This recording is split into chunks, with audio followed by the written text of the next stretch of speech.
You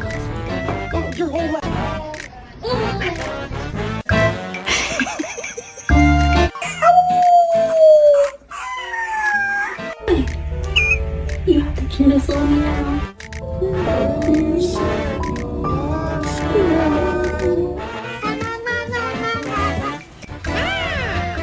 Do not touch this. This is a no touching zone. Good. Well then.